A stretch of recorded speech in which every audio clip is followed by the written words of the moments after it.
네, 경남 밀양 세종병원 화재 사고 특집 KBS3 라디오 방송 뉴스 2018년 1월 27일 토요일 제1기 5호 뉴스입니다. 어제 경남 밀양의 세종병원에서 화재가 났습니다. 이 때문에 오늘은 경남 밀양 세종병원 화재 특집으로 준비를 해 보았습니다. 네, 이번 화재에서는 37명이나 사망을 했는데요. 저번 충북 제천 스포츠센터 화재 때는 29명이나 사망을 했는데 이번엔 37명이나 더 늘었다고 합니다. 이번에도 저번 제천 사고와 같이 유독가스 때문에 이렇게 사망자가 많았다고 하는데요. 거기다가 환자들이 있어서 143명이나 부상을 당했다고 합니다. 이 불은 병원 1층 응급실에서 발화했고 고령 중환자들이 많아서 피해가 컸다고 합니다. 소방당국은 전기 누전의 가능성으로 보고 있습니다. 밀양에서 박주영, 정치섭 기자가 보도합니다. 26일 오전 경남 밀양의 한 준종합병원에서 불이 나 27일 오후 9시 기준 입원 중인 환자 등 37명이 숨지고 143명이 다쳤습니다. 거동이 불편한 노인과 중증 환자가 많아 피해가 컸습니다. 지난달 21일 충북 제천 스포츠센터 화재 이후 한 달여 만에 발생한 대형 화재 참사입니다. 화재 진압에는 성공했으나 인명구조가 미흡했다는 점에서 제천 화재의 판박이라는 지적이 나옵니다. 불은 이날 오전 7시 25분쯤 경남 밀양시 가곡동 세종병원 1층 응급실에서 시작됐습니다. 5층에서 근무하다 화재를 신고한 병원 직원 최모 씨는 7시 30분쯤 건물 화재 비상벨이 요란하게 울려 1층으로 뛰어내려가 보니 응급실 간호사 데스크 뒤쪽에서 불길이 보였고 직원 2명이 소화기로 불을 끄고 있었다며 데스크에 있는 전화기로 곧바로 소방서에 신고했다고 말했습니다. 오전 7시 32분쯤 신고를 받고 출동한 소방당국은 오전 7시 35분쯤 현장에 도착해 진화와 구조를 시작했습니다. 세종병원은 5개 층에 중환자, 노인 등 83명이 입원 중이었습니다. 이 병원과 맞붙은 요양병원에는 노인 94명이 입원해 있었습니다. 사상자는 모두 세종병원에서 나왔습니다. 발화점과 가까운 1, 2층에서 나온 사망자가 20여 명으로 가장 많았습니다.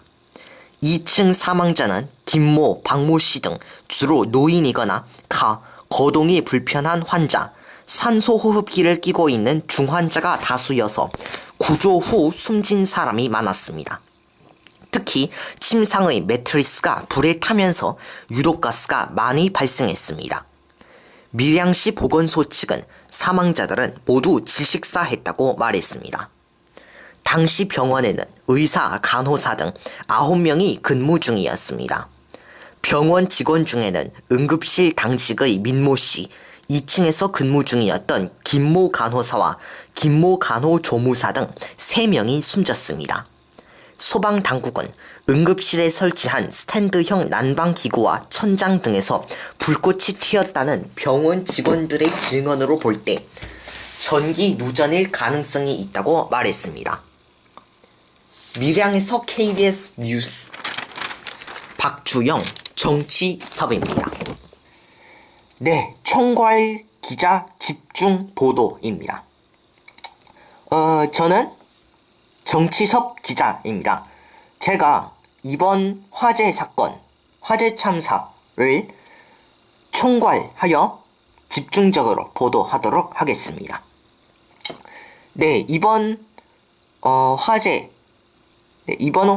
당시 진압 과정 중에는 사망자 수가 1명에서 19명에서 33명에서 37명으로 급격히 늘어났다고 합니다. 그 이유는 병원 내 매트리스가 타면서 순식간에 병원 안이 독가스실로 변해버렸기 때문이라는데요. 밀양에서 황지훈 기자의 보도입니다. 세종병원에 불이 났다.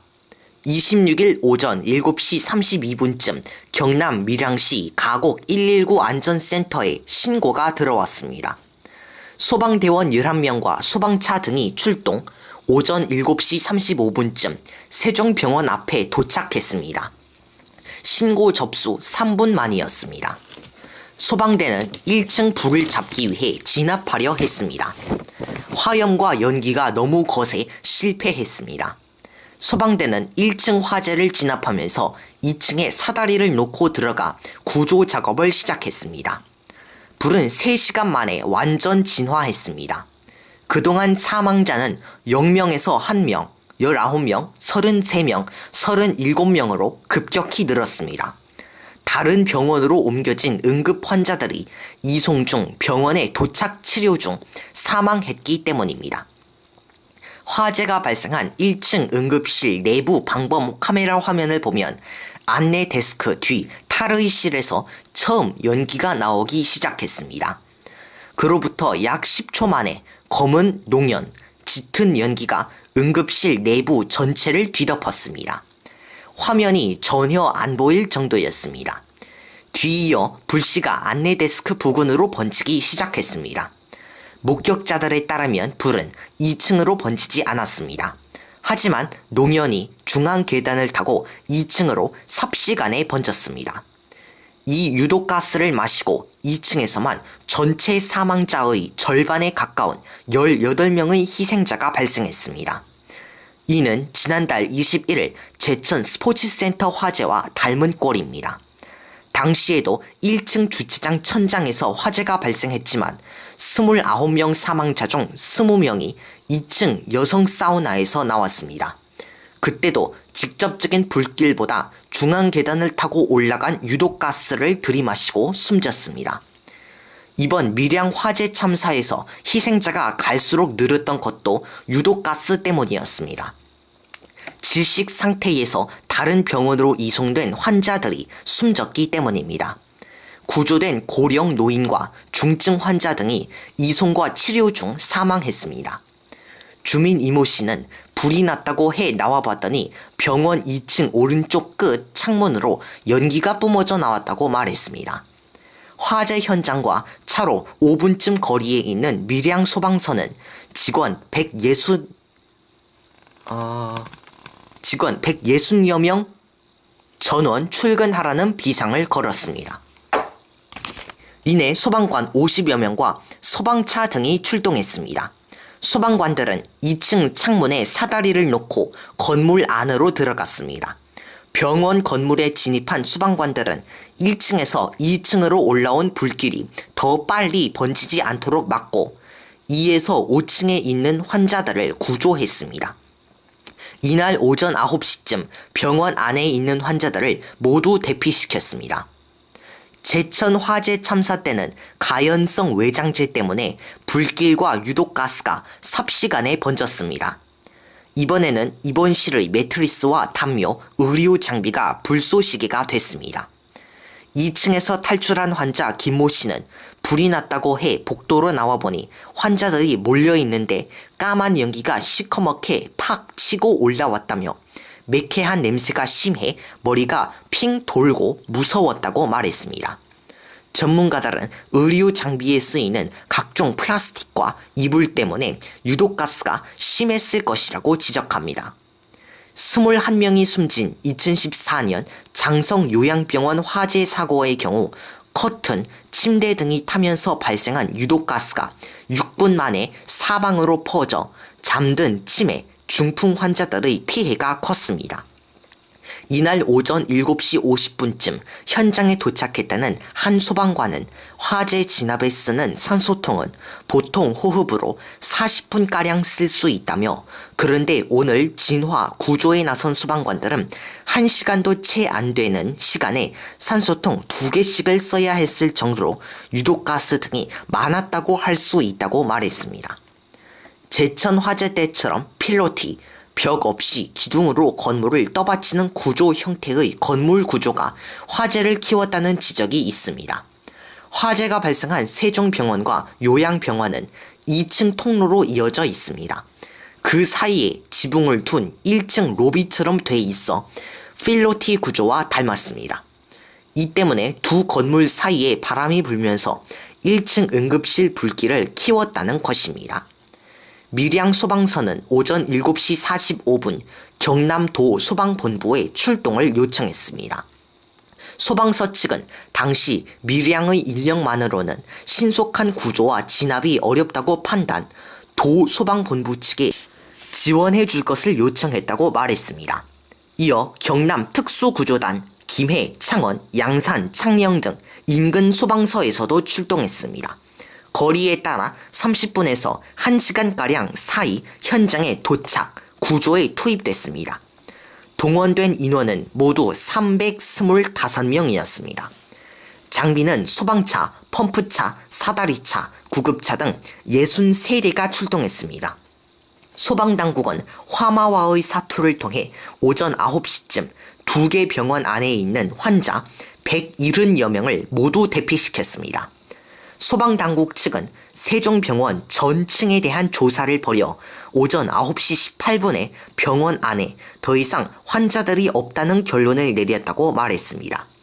그리고 오전 9시 29분쯤 불길을 거의 다 잡았고 10시 26분엔 화재를 완전히 진압했습니다. 소방당국의 이런 구조, 진화 작업을 통해 세종병원과 요양병원에 있던 환자 170여 명은 대피할 수 있었습니다. 밀양에서 KBS 뉴스 황지윤입니다. 네, 한편 소방관들은 3분 만에 출동을 했지만 구조 시간은 오래 걸렸기 때문에 대형 참사로 이어진 것인데요. 구조된 환자를 응급처치하는 데에도 문제가 있었고 구급차 2대로 140여 명을 이송하느라 더 피해가 컸다고 합니다. 일부 환자는 침상에 묶여 있어서 지연이 일어나기도 했는데요. 밀양에서 박주영 기자입니다. 밀양 세종병원 화재에 출동한 소방관들은 신고 3분 만에 도착했습니다. 그러나 37명이 숨지는 대형 참사로 이어졌습니다. 이에 대해 소방당국은 불이 너무나 빨리 번졌다고 했습니다. 소방대가 도착했을 무렵에는 병원 1층을 이미 화마가 점령해 건물로 진입할 수가 없었다는 것입니다. 불길은 화재 발생 20여 분 만에 2층을 빠르게 집어삼키고 있었습니다. 구조대는 도착 10에서 20여 분 뒤 2층 3곳에 사다리를 놓고 건물 안으로 들어갔습니다. 소방당국은 당시에도 연기가 자욱했다고 했습니다. 소방관들은 사람들을 업고 사다리를 타고 내려와 구조했습니다. 이날 오전 8시쯤엔 가곡 119 센터와 밀양 소방서 등에서 80여 명에서 90여 명 이상이 출동했을 것으로 추정됩니다. 그러나 구조의 속도보다 화염과 연기가 더 빨랐습니다. 2층에 입원 중엔 35명 환자 중 거동이 불편한 중증 혹은 고령 노인 환자들은 이미 연기를 많이 마셨습니다. 피해자 가족들은 병원의 고령 노인이나 중증 환자들은 좀 더 빨리 구조할 수 있는 매뉴얼 등은 마련된 게 없느냐며 의문을 제기했습니다. 골든타임에 맞춰 더 많은 인원과 장비를 투입할 수는 없느냐는 얘기입니다. 또 구조된 환자에 대한 응급처치의 질도 문제로 꼽힙니다. 소방당국은 이날 구급차 20대로 환자들을 다른 병원으로 옮겼습니다. 세종병원에 있는 환자 등은 92명, 이 중 37명이 죽고 7명이 중상을 입었습니다. 옆 요양병원엔 환자 94명이 있었습니다.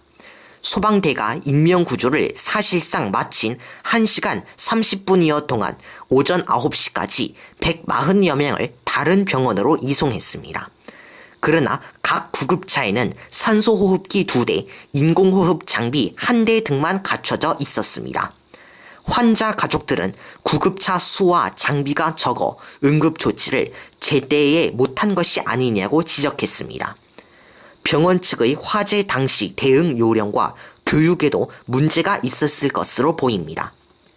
사망자 중 6명은 1층 엘리베이터 안에서 발견됐습니다. 대부분의 대형 건물에선 화재 발생 때엔 엘리베이터 대신 계단이나 비상 탈출구를 이용하라는 교육을 합니다. 밀양 소방서 측은 구조 당시 일부 환자가 침상에 결박돼 있어 구조에 시간이 걸렸다고 밝혔습니다. 한 구조대원은 최소 10여 명이 묶여 있어 이 때문에 구조가 지연된 부분이 있었다고 말했습니다. 밀양에서 KBS 뉴스 박주영입니다. 네, 이처럼 이번 사고는 1층에서 불이 나고 2층에서 최다 18명이 사망을 했는데요. 이는 제천 화재 때와 판박이라고 합니다. 밀양에서 한 달 만에 제천 때와 똑같은 참사가 일어난 것인데요. 김은정, 손호영 기자와 밀양에서 조유미 기자가 보도합니다. 26일 화재 진압 후 세종병원의 겉모습은 별로 손상되지 않았습니다. 37명의 희생자가 발생했다고 믿기 힘들 정도였습니다. 그럼에도 인명피해가 컸던 것은 몇 가지 미비점 때문입니다. 화재 발생 초기 진화에 실패했습니다. 불길이 좀 더 커졌다면 스프링클러, 자동 방수 장치가 작동했으면 됐습니다. 하지만 이 건물에 스프링클러는 설치돼 있지 않았습니다. 의무 대상이 아니었습니다. 마지막으로 의료진 등 병원 관계자들이 환자를 제대로 대피시키지 못했습니다. 지난달 21일 발생한 제천 화재 참사 때와 판박입니다. 그때도 1층 주차장 천장에서 발생한 불길을 잡지 못했습니다. 1층 주차장 스프링클러는 잠겨 작동되지 않았습니다. 3층 남성 사우나 이발사는 손님을 대피시켰지만 2층 여성 사우나의 세신사는 먼저 탈출했습니다. 한 달 만에 똑같은 참사가 반복된 것입니다. 이날 오전 7시 30분쯤 세종병원 본관에 화재 비상벨이 울렸습니다. 5층에서 근무하던 간호사 최모 씨는 타는 냄새가 나면서 비상벨이 울리길래 1층에 내려가 보니 원무과 직원 1명과 당직 간호사 1명이 소화기로 불을 끄고 있었다고 했습니다. 하지만 진화에 실패했습니다. 이미 불길이 치솟아 손을 쓸 수 없었던 것으로 보입니다. 이들은 오전 7시 32분쯤 119에 화재를 신고했습니다. 제천 화재 때도 화재 초반 직원들이 소화기를 뿌렸지만 이미 불길이 커진 후였습니다. 화재 발생을 초기에 인지하지 못했다는 것입니다. 응급실엔 환자가 없었다고 합니다. 당시 근무하고 있던 의료진 대부분도 다른 층에 있었습니다. 이 때문에 의료진이 화재를 인지하기까지 꽤 시간이 걸렸을 것으로 추정됩니다. 1층에서 발견된 사망자들도 다른 층에서 탈출하려다 엘리베이터 등에 갇혀 숨진 것입니다. 내장재가 화재에 취약했습니다. 종합병원, 요양병원 및 정신의료기관의 경우 방염 성능 기준 이상의 실내 장식물을 설치해야 합니다. 불에 탔을 때 화염 진행을 늦추는 소재를 사용하라는 뜻입니다. 그러나 세종병원은 17개 병실에 일반 병상 95개, 상급 병상 3개, 응급실에 10개 병상을 가진 일반 병원입니다. 내장재에 제한이 없어 유독가스가 많이 발생했을 것으로 보입니다. 이상규 경남 소방본부장입니다. 화재의 진압 2시간이 지나도록 연기가 건물 전체에 가득 차가지고 빠지질 않았습니다. 세종병원 직원들이 소화기로 화재 진화에 나섰을 땐 이미 불길이 커져 있었습니다. 이쯤이면 스프링클러가 작동해야 했습니다. 세종병원에는 스프링클러가 설치돼 있지 않았습니다. 법을 어긴 것은 아닙니다. 정부는 2015년 요양병원과 정신병원의 소방시설을 강화하도록 법률을 개정했습니다. 2014년 전남 장성 요양병원에서 발생한 화재 참사가 계기였습니다. 당시 병원에 입원해 있던 고령자 21명이 사망했습니다. 이를 계기로 정부는 2015년 7월부터 새로 짓는 요양병원의 경우 바닥 면적 합계가 600제곱미터 이상이면 스프링클러를 의무적으로 설치하도록 했습니다. 그러나 일반 병원인 세종병원은 이 법률에 해당되지 않았습니다. 일반 병원은 층수가 4층 이상이고 한 층의 바닥 면적이 1000제곱미터 이상인 경우 스프링클러를 설치해야 합니다. 세종병원은 5층 건축물의 바닥 면적을 모두 합한 연 면적이 1489.32제곱미터로 한 층 바닥 면적은 기준보다 좁았습니다. 제천 화재 때는 건물 관리인이 물이 샌다는 이유로 1층 스프링클러를 잠갔습니다. 이 때문에 세워둔 차량 10여 대가 속절없이 불길에 휩싸였습니다. 의료진에겐 환자 구호 의무가 있습니다. 병을 치유해 생명을 구하는 것만이 아니라 화재와 같은 비상시에도 의무를 다해야 합니다. 의사, 간호사, 간호조무사, 일반 행정직원 모두가 해당됩니다. 연기가 올라오자 2층에 있던 의료진 등 3명은 창문 등으로 뛰어내린 것으로 전해졌습니다. 당시 병원 바로 옆 편의점에 있던 박구성 씨입니다. 갑자기 연기가 나더니 병원 가운을 입은 3명이 2층에서 뛰어내렸고 신발도 신지 않은 채 편의점으로 들어왔습니다. 병원의 구호 매뉴얼에 따르면 화재 시 의료진은 비상벨을 울린 뒤 환자별 등급을 나눠 신속하게 대피시켜야 합니다. 의료기관 평가 인증원은 병원이 자체 제작한 매뉴얼을 점검해 인증합니다. 하지만 세종병원은 이런 점검을 받지 않았습니다. 매뉴얼 인증은 자율이기 때문입니다. 하지만 세종병원 일부 의료진은 환자 구조를 위해 필사적이었습니다. 203호 환자 김순남 씨입니다. 어떤 간호사가 세워 울면서 소리치는 것을 듣고 다른 환자들과 함께 대피했어요. KBS 뉴스 김은정, 손호영, 밀양에서 조유미입니다. 네, 이번 화재에는 고령 환자가 많아서 피해가 더 컸다고 합니다. 거동이 힘든 뇌질환 환자가 다수였다고도 하는데요. 권선미, 이기우 기자의 보도입니다. 밀양 세종병원 화재는 제천 스포츠센터 화재 때보다 많은 사망자를 냈습니다. 소방대 출동과 구조는 훨씬 빨랐습니다. 직접적으로 불에 탄 면적도 적었습니다. 내부에 있던 사람들이 생존할 수 있는 이른바 골든타임이 더 길 수 있었던 셈입니다. 제천 화재 때엔 오후 3시 53분 신고를 접수한 뒤 현장 출동까지 7분, 이후 내부 진입까지는 출동 이후 37분이 더 걸렸습니다. 이번 밀양 세종병원 화재 때 소방당국은 오전 7시 32분에 신고를 받았고 선착대는 3분 만에 현장에 도착했습니다.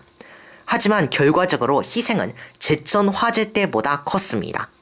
실제 현장에서 숨진 채 발견된 사람은 사망자 37명 중 14명이었습니다.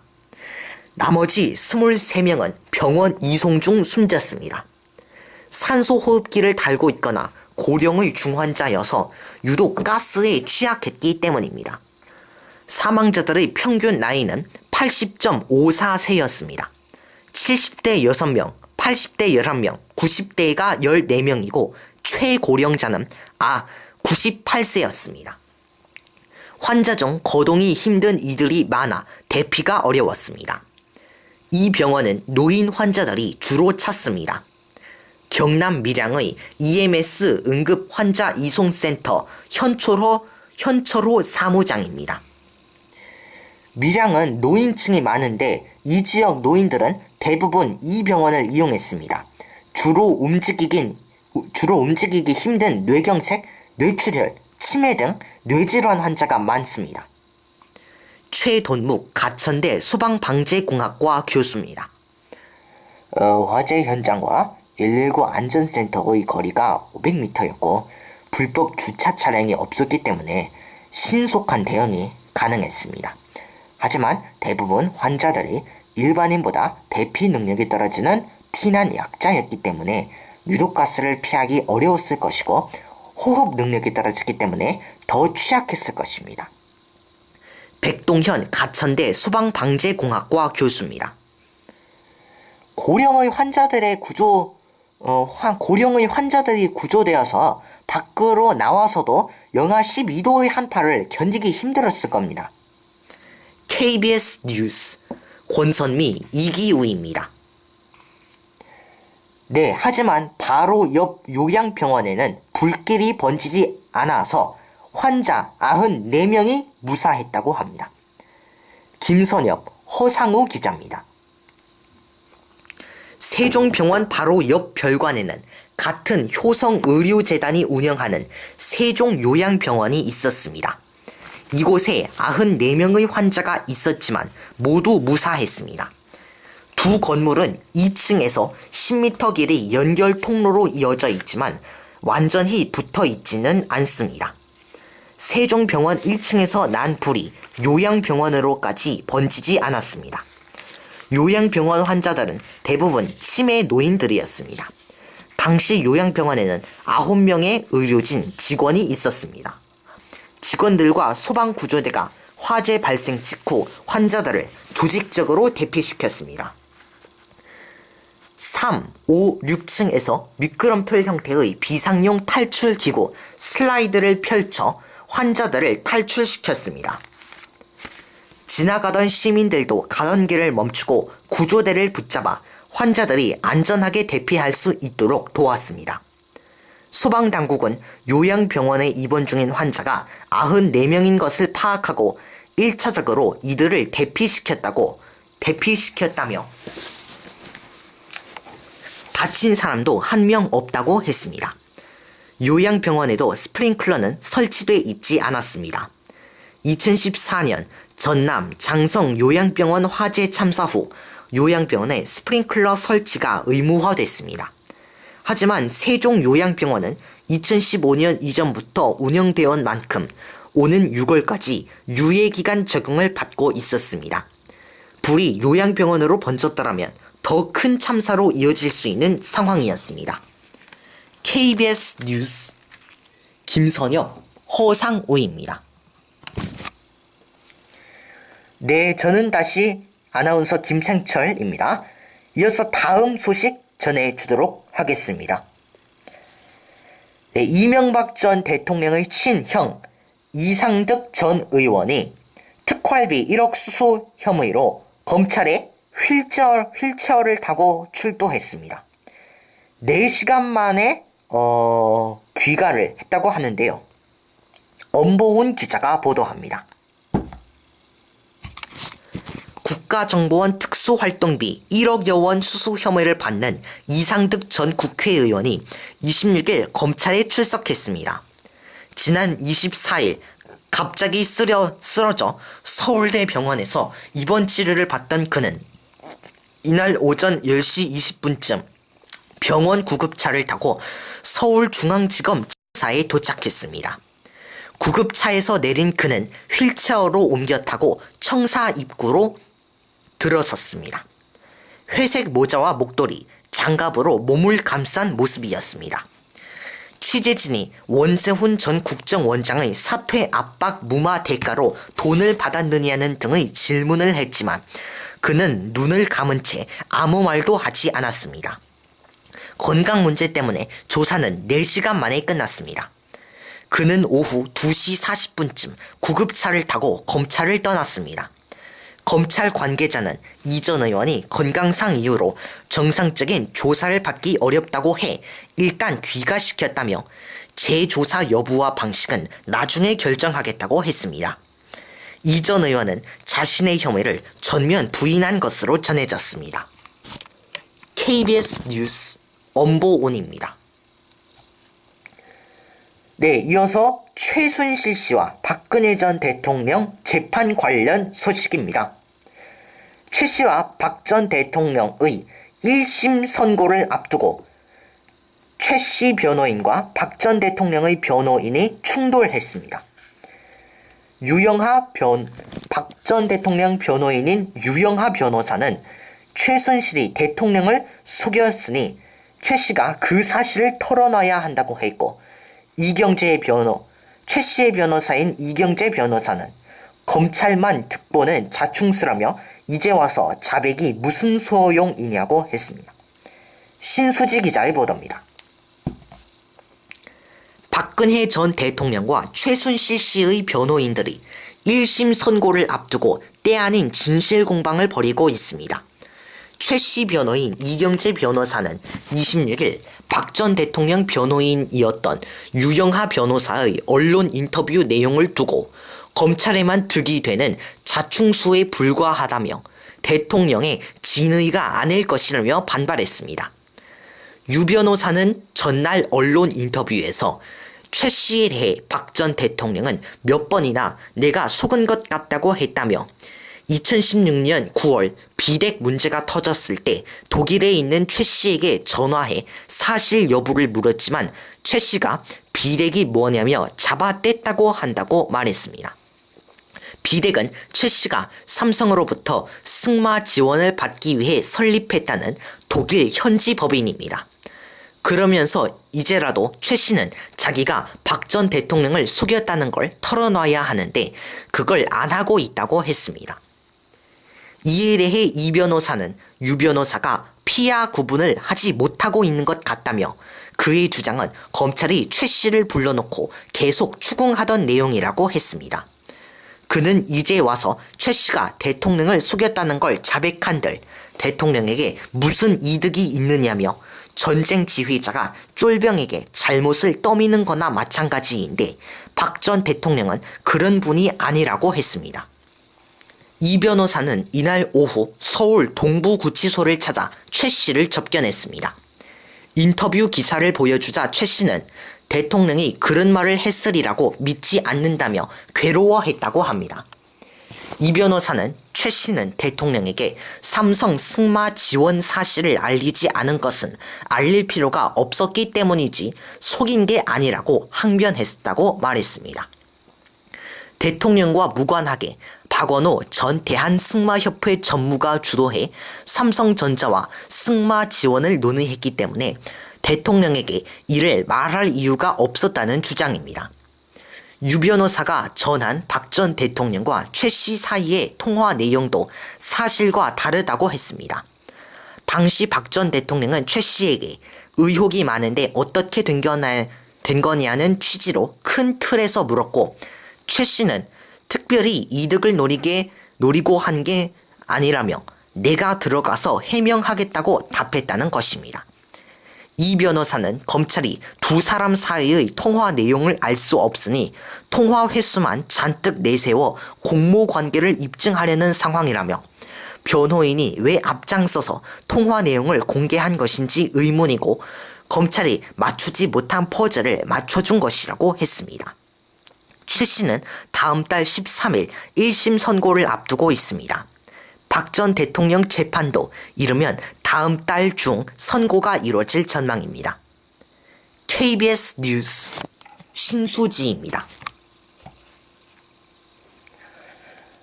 네, 이어서 날씨입니다. 김효행 기자입니다. 전국을 꽁꽁 얼린 한파가 토요일까지 맹위를 떨치다 일요일부터는 평년 기온 수준을 회복할 것으로 예보됐습니다. 26일 서울의 아침 최저기온은 영하 17.8도까지 내려가 올겨울 들어 서울에서 가장 낮았습니다. 그러나 토요일인 27일 아침 기온은 영하 15도, 28일 영하 8도로 기온이 차츰 오를 전망입니다. 일요일인 28일엔 낮 최고 기온이 영하 2도로 올라가면서 평년 기온을 회복할 것으로 기상청은 전망했습니다. 다음 주에는 최근 이어진 혹독한 한파는 없을 것으로 예보됐습니다. 기상청 중기 예보에 따르면 29일 월요일부터 다음 달 5일 월요일까지 서울의 아침 최저 기온은 영하 11도에서 영하 6도, 낮 최고 기온은 영하 3도에서 영하 영상 2도 분포를 보일 것으로 예상돼 평년 수준과 비슷하거나 조금 낮은 기온이 될 것으로 보입니다.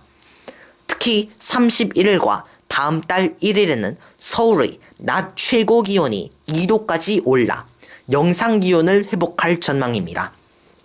지난 24일 영하 5.3도를 기록한 이후 8일 만에 낮 기온이 영상으로 올라서는 것입니다. 27일엔 전국이 대체로 맑다가 밤에 구름이 많겠고 28일에는 전국에 구름이 많이 낀 가운데 제주도에 오전 중 눈이 오는 곳이 있을 전망입니다. KBS 뉴스 김효인입니다. 네, 이번 경남 밀양 세종병원 화재 참사 특집 KBS3 라디오 방송 뉴스 2018년 1월 27일 토요일 제1기 오후 뉴스를 마치겠습니다. 지금까지 진행의 아나운서 김생철이었습니다. KBS3